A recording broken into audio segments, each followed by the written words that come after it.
Baik, bismillahirrahmanirrahim. Assalamualaikum warahmatullahi wabarakatuh. Nah, pada kesempatan kali ini kita di mata kuliah literasi teknologi pertemuan ke-6, kita akan membahas tentang komunikasi dan kolaborasi digital. Nah, di sini ada beberapa bahasan yang akan kita bahas. Sebenarnya ini dalam kehidupan sehari-hari, di mana lebih kepada bagaimana cara kita bersosialisasi, tapi secara digital gitu ya. Nah, mungkin istilah etika, sopan santun, atau hal yang lainnya di dalam kehidupan sehari-hari secara offline mungkin sudah tidak asing. Nah, namun secara digital memang kadang beberapa hal yang offline itu tidak bisa diterapkan langsung, di online, malahan yang di online itu tidak ada yang ada di offline gitu ya. Hal-hal etika yang memang, seharusnya hal tersebut memang bisa dilakukan cuman di, ketika kita memakai komunikasi secara online. Nah, di sini kita akan membahas beberapa hal, jadi memahami cara bagaimana berkomunikasi, bekerja sama secara efektif di era digital. Nah, dari mulai etika hingga platform kolaborasi modern. Nah, beberapa hal yang akan kita bahas ini adalah pertama ada komunikasi. Nah, komunikasi itu secara garis besar akan ada dibagi dua gitu ya, ada yang sinkron dan asinkronus dan kedua hal ini secara etika atau secara kegunaan juga berbeda gitu ya. Lalu ada netiquette, ini kita lebih kepada membahas tentang etikanya, kerjasama tim digital di sini dan platform, kolaborasi di sini ya. Nah, yang pertama tujuan pembelajaran, jadi setelah mengikuti perkuliahan kali ini gitu ya, materi kali ini, mahasiswa diharapkan pertama mampu memahami jenis komunikasi, mengenal perbedaan dan karakteristik komunikasi digital, baik, sinkron dan asinkronus di sini. Nah, lalu, menerapkan netiquette, menggunakan etika komunikasi digital yang tepat, terutama dalam interaksi digital sehari-hari. Nah, dan hal yang lainnya ini bekerja sama dalam tim digital di sini. Jadi berkolaborasi secara produktif ya dengan rekan menggunakan teknologi digital. Lalu menggunakan platform kolaborasi, memanfaatkan teknologi gitu ya, memanfaatkan berbagai macam platform digital untuk mendukung kerja tim supaya apa? Lebih efisien. Nah, kita masuk ke materinya. Yang pertama, apa itu komunikasi digital? Jadi secara garis besar, teknologi ini telah merevolusi bagaimana cara bekerja, cara manusia itu bersosialisasi, berinteraksi, berkomunikasi. Nah, sampai bagaimana cara manusia itu bekerja sama, ya.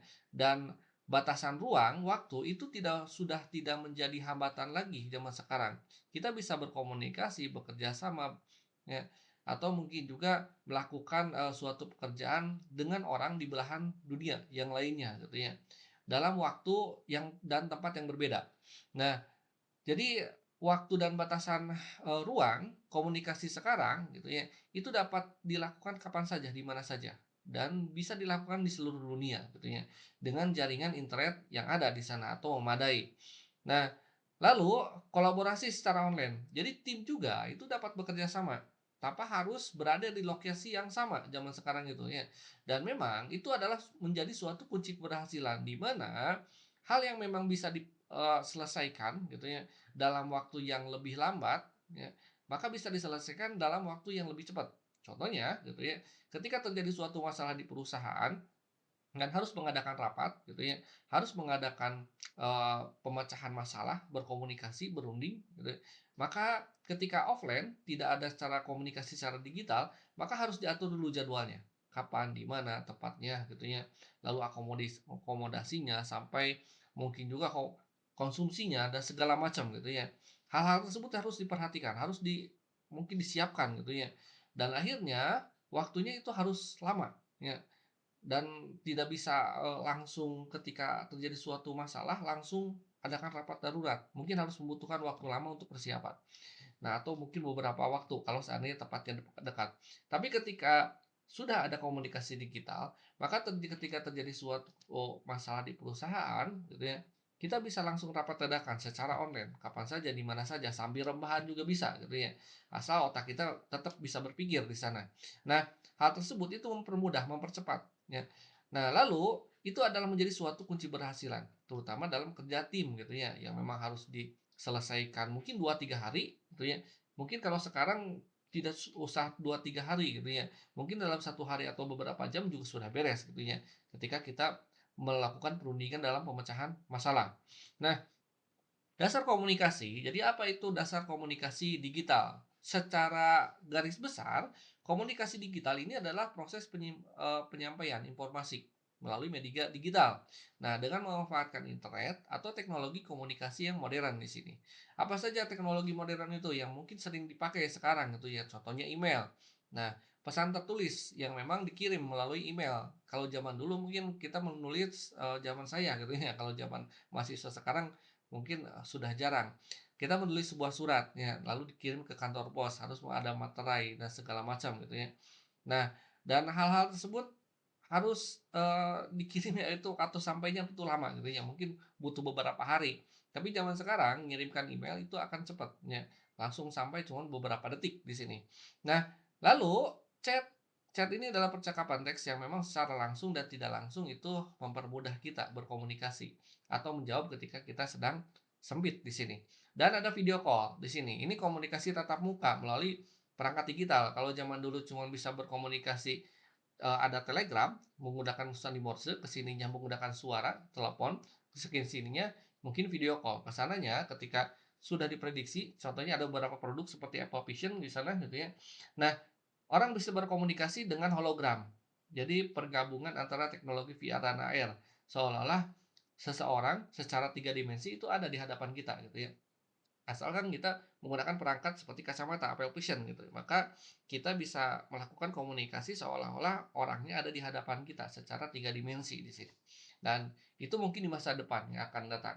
Tapi zaman sekarang, video call juga itu menjadi suatu hal yang memang sudah wah gitunya.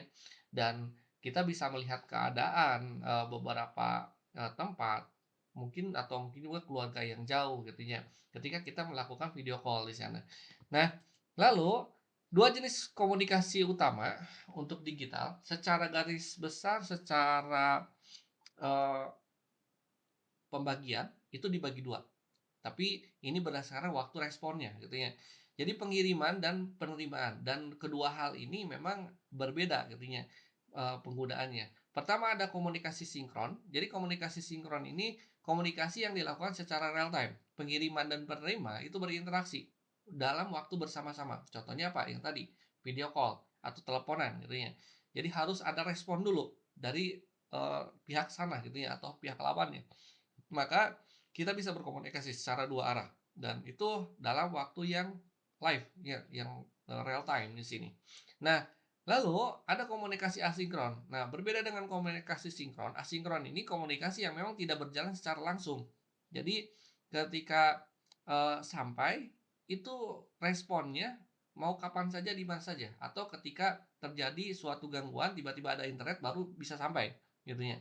Nah, contohnya apa? Contohnya setting. Ya, pesan dikirim dan dibalas dalam waktu yang berbeda, sesuai dengan kenyamanan di sini. Dan kedua hal ini, gitu, komunikasi sinkron dan asinkronis, perbedaannya memang secara garis besar itu lebih kepada waktunya. Ada yang memang harus secara langsung, ada yang memang dia itu bisa kapan saja gitu ya, ketika ada waktu lenggang atau mungkin juga ketika, dia tidak sibuk atau mungkin ketika ada internet gitu yang kalau tidak ada internet itu tidak akan sampai. Bedalah kalau seandainya sinkron. Sinkron itu ketika tidak ada internet, ya, maka tidak akan pernah sampai, ya. Tapi kalau asinkron tidak ada internet, ya nunggu internet ada, itu baru akan sampai di sana. Nah, keduanya ini memiliki kelebihan dan kekurangan masing-masing, serta cocok digunakan dalam situasi yang berbeda juga.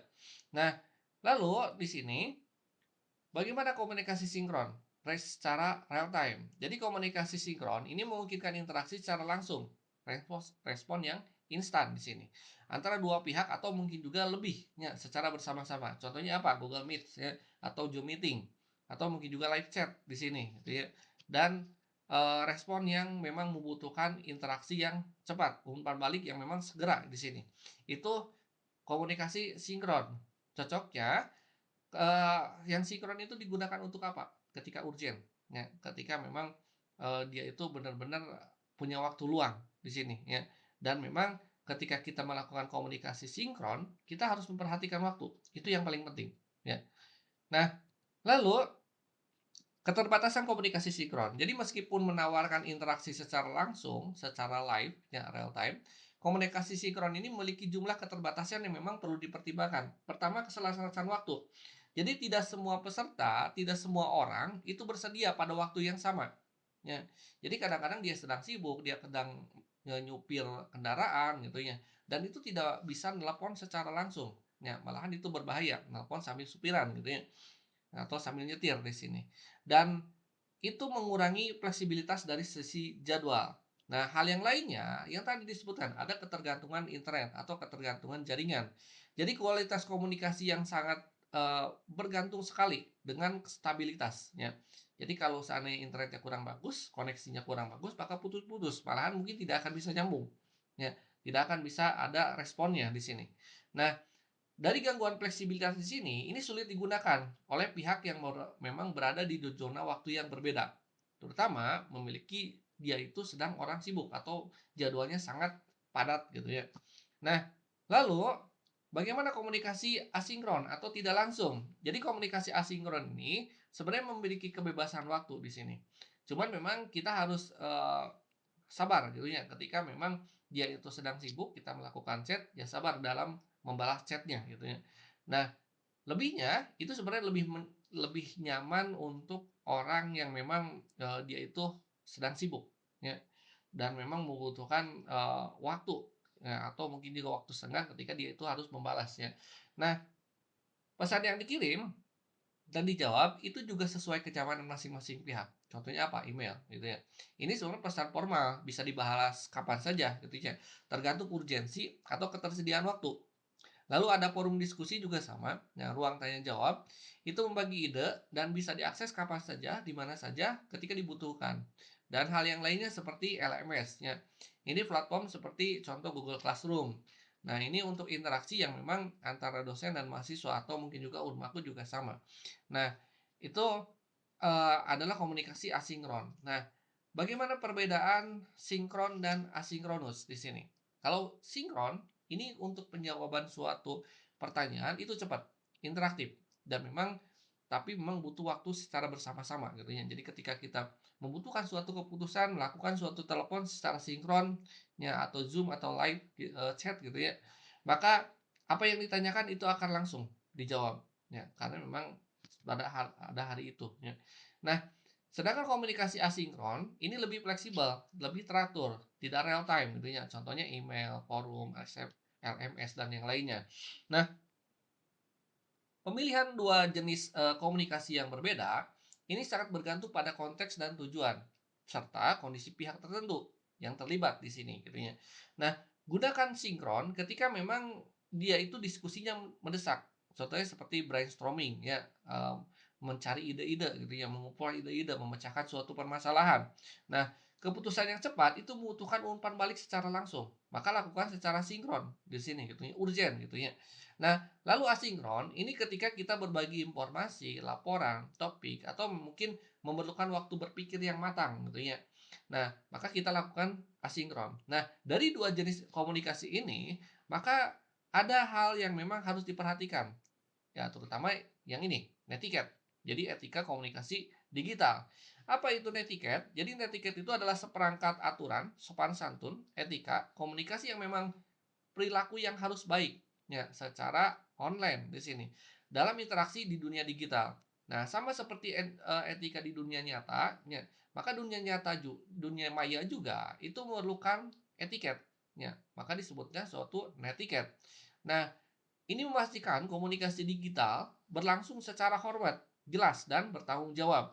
Nah, ada beberapa prinsip ketika kita melakukan komunikasi secara digital, etikanya gitu ya, yang memang ini harus diperhatikan.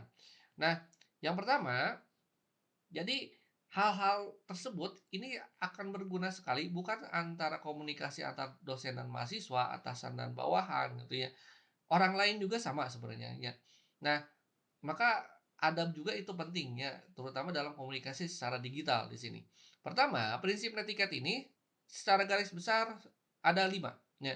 Jadi harus diterapkan setiap interaksi digital. Pertama, yang pasti adalah gunakan bahasa yang sopan. Jadi pilih kata-kata sopan santun yang memang tidak menyinggung perasaan orang lain.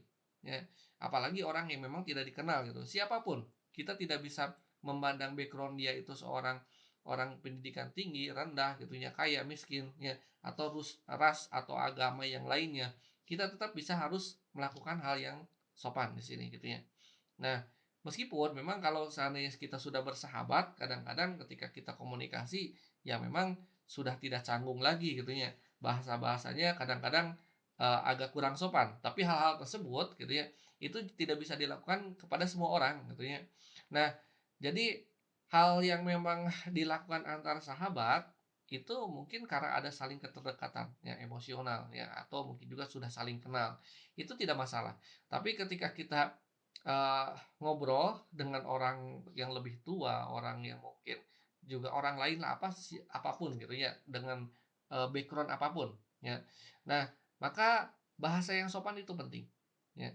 Nah, jadi pilih kata-kata sopan, santun yang memang tidak menyinggung perasaan orang lain. Pikirkan baik-baik, meskipun kadang-kadang ketika di media sosial, orang yang introvert saja gitu ya, di dunia nyata ketika melakukan komunikasi di media sosial itu mereka akan gacor, ya.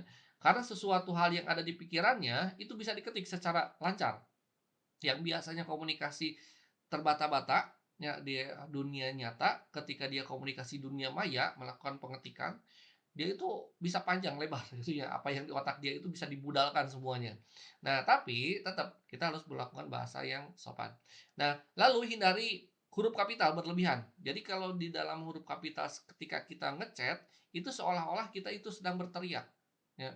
Nah, hal tersebut itu tidak boleh dilakukan. Jadi gunakan kata-kata huruf-huruf, formal ya, jangan juga menggunakan huruf alay kalau zaman dulu gitu ya.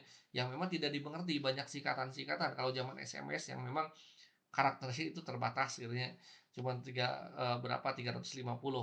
Nah, tapi kalau ketika, chat zaman sekarang bisa panjang lebar ya, tidak apa-apa, tidak menggunakan bahasa alay juga akan dimengerti, tetap ya kita tidak boleh menggunakan bahasa-bahasa yang memang, menggunakan huruf-huruf yang besar, seolah-olah itu berteriak supaya paham gitu ya. Nah nah lalu kita juga tidak boleh melakukan spam, ya. Contohnya kita kirim pesan terus-menerus yang memang, tidak relevan atau berulang-ulang tanpa keperluan yang jelas gitu ya. Jadi semua orang memang harus hargai privasinya gitu ya. Terus-menerus kita mengirimkan suatu pesan, diteror gitu ya. Contohnya seorang, mahasiswa, dia itu sedang menyukai seorang mahasiswi gitu ya. Karena ditolak, akhirnya terus-menerus memberikan pesan spam, ya, sampai tidak nyaman hidupnya, ya. Akhirnya ganti nomor dan itu sering dilakukan, terjadi gitu ya. Nah, dan hal-hal tersebut, itu tidak boleh dilakukan secara etika gitu ya. Jadi kalau sudah ditolak, ya sudah gitu ya, cari saja hal yang lain gitu ya, tidak masalah gitu. Nah, jangan sampai, kita punya pikiran sempit, ya karena memang pada dasarnya, dunia itu tidak selebar daun kelor gitu ya, masih banyak perempuan lain atau laki-laki yang lain gitu ya, yang lebih baik gitu. Nah, tidak usah kita, melakukan hal-hal yang memang, akhirnya kalau bisa disebutkan membuat tidak nyaman, ya sudah lepaskan saja gitu ya. Nah, lalu tidak menyebarkan hoaks di sini, jadi selalu verifikasi informasi ya sebelum membagikan ke orang lain, ya bisa melakukan, verifikasi mungkin secara kalau kita secara big data gitu ya, atau mungkin juga ada beberapa, situs-situs ya kayak Cyberhoax ya, ada beberapa situs yang memang dia itu bisa mengkonfirmasi apakah berita itu benar atau tidak. Nah, lalu hal yang lain adalah menghargai orang lain. Jadi perlakukan semua orang dengan rasa hormat, terlepas dari perbedaan pendapat, ya.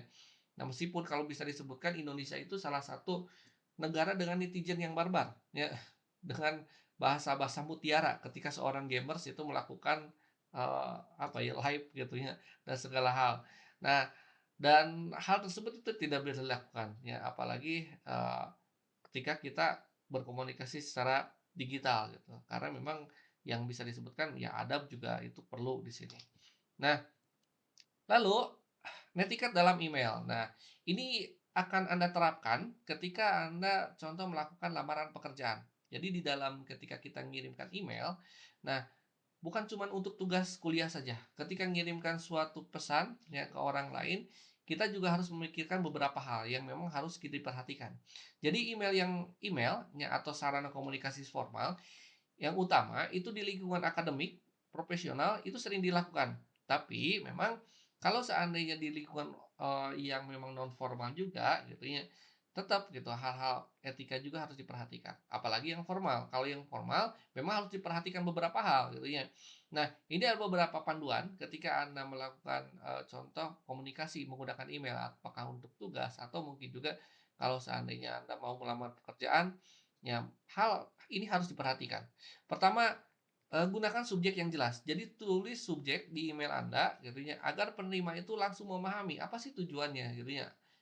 Email Anda itu ditujukan untuk apa. Lalu juga lakukan salam pembuka. Jadi awali dengan sapaan, ya seperti yang terhormat, Bapak, Ibu, dan segala macam gitu ya. Itu jangan sampai nyelonong ya. Ya. Nah, lalu isi singkatan yang jelas ya. Jadi sampaikan maksud ya secara langsung dengan bahasa yang memang mudah dipahami. Jangan terlalu panjang lebar kata-katanya. Ya. Jadi kadang-kadang beberapa orang itu tidak bisa membaca, satu email itu dengan bacaan yang panjang. Mungkin dia itu mendapatkan email yang banyak gitu ya. Akhirnya waktu untuk membaca email kita itu sedikit, ya. Maka gunakan bahasa-bahasa yang memang singkat, jelas, dan padat di sini. Dan tutup juga dengan sopan. Jadi akhiri juga dengan ucapan terima kasih, ya, dan tanda tangan nama yang jelas di sini gitu ya. Itu untuk email. Nah, lalu bagaimana netiquette dalam chat? Nah, ini juga harus diperhatikan gitu. Jadi komunikasi dalam chat itu akan terasa informal ya kalau kita berkomunikasi mungkin dengan sahabat. Tapi tetap saja kita memerlukan etika ya agar pesan itu tersampaikan dengan baik dan agar tidak menimbulkan kesalahpahaman. Kadang-kadang gitu ya, apa yang kita maksud gitu ya ketika di chat itu tidak bisa diungkapkan. Ya, meskipun selancar apapun ketikan kita, sepaham apapun gitu ya, kadang-kadang orang itu akan lebih paham ketika kita menjelaskan secara panjang lebar, ya. Panjang lebar, tapi kalau di chat dijelaskan secara panjang lebar, mereka malas bacanya, apalagi, minat baca Indonesia itu kurang gitu ya. Maka, gunakan bahasa-bahasa yang singkat, jelas, padat, tapi kalau mau komunikasi secara langsung, jelaskan secara detail, lebih baik komunikasi secara langsung. Nah, karena kadang-kadang ketika komunikasinya kurang bagus, maka kata-kata yang salah posisinya itu bisa menimbulkan persepsi yang berbeda juga, ya, atau arti yang berbeda juga. Nah, lalu hal-hal yang perlu diperhatikan, pertama hindari pesan ambigu, jadi sampaikan maksud secara lengkap agar tidak menimbulkan kebingungan, ya, bagi penerima. Nah, hal yang pertama yang paling penting itu adalah, yang kalau Anda pertama kali ke orang gitu ya, maka kenalkan diri Anda, ya. Salam, kenalkan diri Anda, siapa, apa tujuannya, itu yang paling penting gitu ya. Nah, lalu hindari pesan beruntun, jadi gabungkan saja semua isi pesan dalam satu bagian, ya. Mengirimkan pesan yang banyak secara berurut-urut seolah-olah itu adalah spam, ya. Nah, lalu gunakan emoji secukupnya, emoji juga harus mempertegas nada, namun jangan menggunakan emoji-emoji berlebihan yang terkesan memang tidak profesional gitu ya.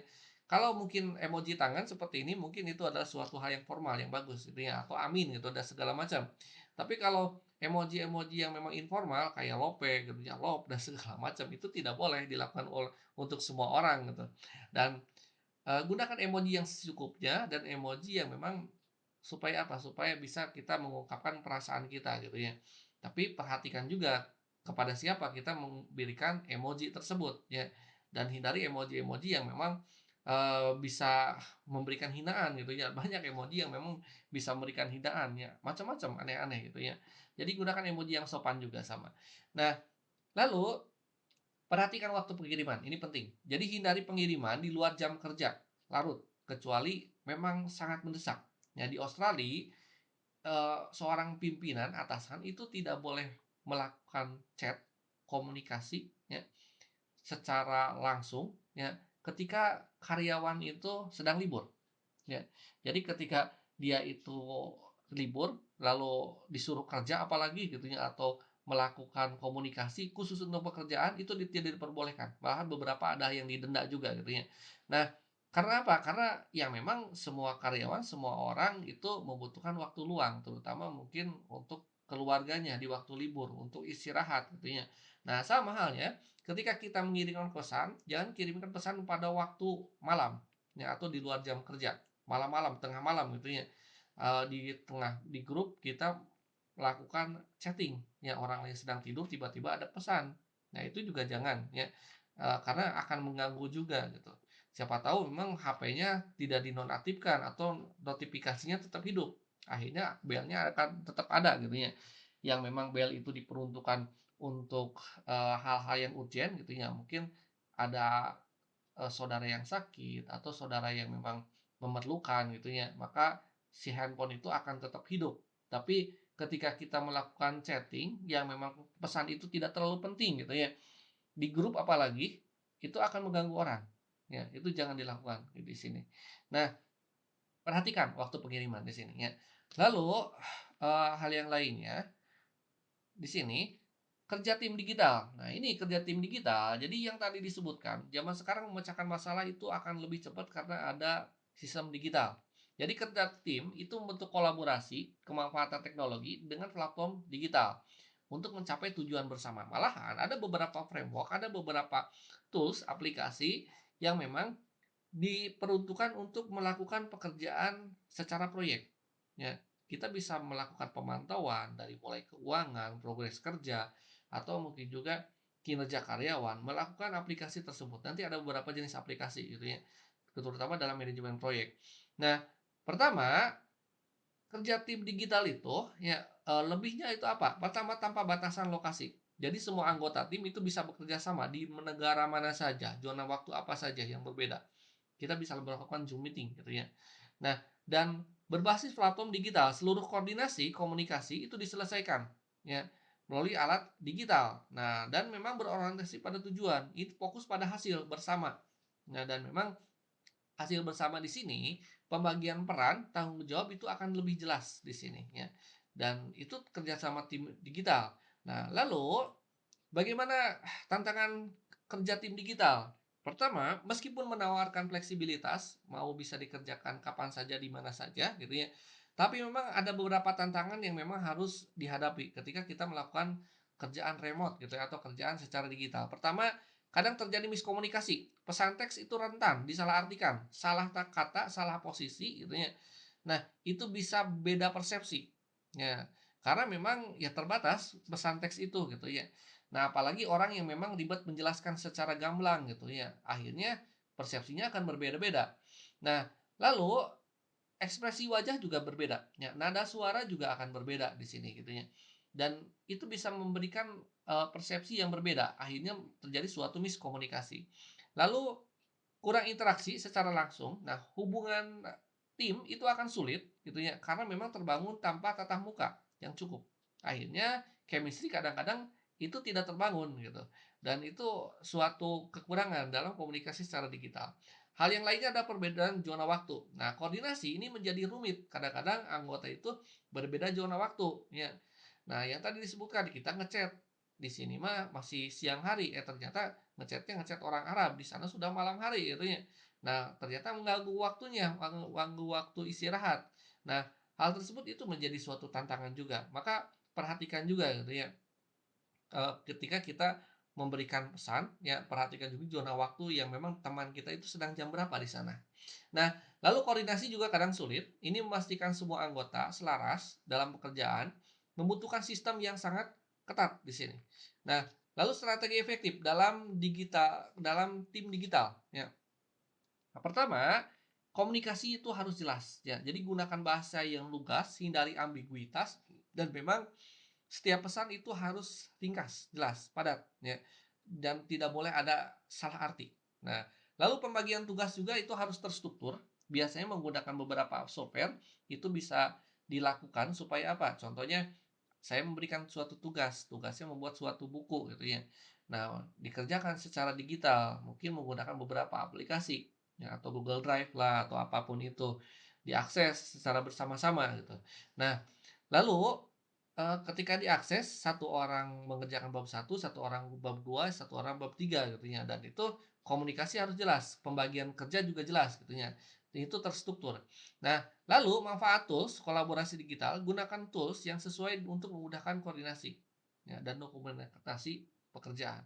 Nah, meeting juga harus rutin. Kadang-kadang pertemuan itu harus diadakan secara berkala, yang memastikan semua anggota tim itu tetap selaras, ya, tetap bekerja pada jalurnya.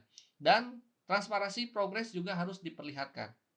Jadi bagikan perkembangan pekerjaan secara terbuka agar setiap tim itu bisa memantau kemajuannya. Nah, ada beberapa platform digital yang memang bisa membantu Anda. Contohnya seperti apa? Google Workspace. Nah, ini lebih kepada ekosistem produktivitas lengkap. Ya, ada Doc, ada Sheet, Drive, Meet, Google Gmail dan yang lainnya gitu ya. Nah, lalu ada Microsoft Teams, itu juga sama ya, ada beberapa kolaborasi terintegrasi tapi beda perusahaan dari Microsoft. Nah, lalu ada Slack. Nah, ini Slack dan Trello sebenarnya dua aplikasi yang memang dipergunakan untuk suatu proyek kebanyakan gitu ya. Contohnya aplikasi pesan tim dengan sistem channel untuk komunikasi terorganisir dan topik dari sebuah proyek, itu Slack. Dan Trello juga sama sebenarnya gitu ya. Nah, untuk platform manajemen proyek juga. Nah, berbasis papan Kanban ya. Nah, untuk visualisasi alur kerja dan status kerja, progresnya sudah sampai mana di sana. Nah, lalu fungsi utama platform kolaborasi. Pertama, yang paling, utama itu adalah berbagi dokumentasi, ya. Dokumentasi progresnya sudah sampai mana, ya. Apa sih data-datanya, di mana data-datanya gitu ya, saya perlu data-datanya gitu ya. Maka ketika disimpan di Google Drive, ya, semua orang bisa melihat datanya gitu ya. Maka ketika membuat suatu dokumen berdasarkan dalam satu data, maka tidak akan berbeda-beda, pasti akan satu di sini. Dan akses edit secara bersama-sama, secara real time di lokasi berbeda juga, itu bisa memudahkan satu pekerjaan dikerjakan banyak orang. Nah, komunikasi tim juga sama, saluran pesan, video, suara didiskusikan secara organisir, itu juga bagus gitu ya, supaya apa? Supaya lebih cepat, lebih bagus, lebih akurat di sini. Nah, lalu kita juga bisa melacak tracking pekerjaan, kemajuan, progresnya sudah sampai mana, sampai manajemen tugas. Jadi menerapkan job desk-nya, ya. Jadi setiap orang tugasnya, anggotanya itu satu persatu itu berbeda-beda, ya, dalam satu tempat, ya. Satu file tapi bisa diakses oleh banyak orang di berbagai macam bagian. Setiap orang bagiannya beda-beda gitu ya. Nah, kunci keberhasilan dalam kolaborasi digital yang efektif, pertama, keberhasilan kolaborasi digital yang efektif itu tidak hanya ditentukan oleh teknologi saja, tetapi memang individu atau sikap, komitmen ya, secara individu dalam tim. Nah, komunikasi yang jelas itu harus dilakukan. Jadi sampaikan yang tepat, lugas dan dapat dipahami semua pihak. Nah, tools yang tepat juga itu diperlukan. Etika itu penting ya, karena apa? Ya, karena supaya tidak terjadi kesalahpahaman dan kalau bisa disebut supaya tetap membangun hubungan yang bagus. Nah, dan tanggung jawab individu. Setiap orang juga harus bertanggung jawab atas kontribusi demi keberhasilan bersama di sini, terutama tugas yang sekarang sedang dilaksanakan di sini. Nah, kesimpulannya, jadi dua jenis komunikasi digital sinkron asinkronus itu sebenarnya ada kelebihan, ada kekurangan juga dan masing-masing itu kegunaannya itu berbeda. Dan gunakan pada hal waktu yang tepat di sini. Nah, netiquette ini adalah kunci ya, komunikasi digital dan memastikan interaksi berjalan dengan hormat, jelas, bertanggung jawab gitu ya. Dan strategi kolaborasi itu bisa dilakukan zaman sekarang itu lebih terstruktur, pembagian tugas lebih jelas, sampai transparansi progres itu bisa dipantau. Nah, dan platform digital contohnya seperti apa? Seperti Google Workspace, Slack, Trello gitu ya, atau Microsoft dan segala macam itu mempermudah koordinasi dan produktivitas tim gitu ya. Nah, baik, terima kasih atas perhatiannya. Saya tutup. Wabillahi taufiq hidayah. Wassalamualaikum warahmatullahi wabarakatuh.